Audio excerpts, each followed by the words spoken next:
शिव अर्धनारेश्वरी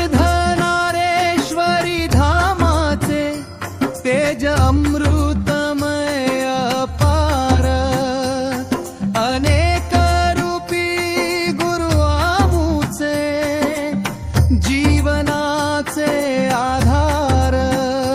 महादेव शिव शक्ती भक्ती अंतरीनी यवसे, गुरु कृपेच्या दिव्य प्रकाशे अज्ञान सारे नसे।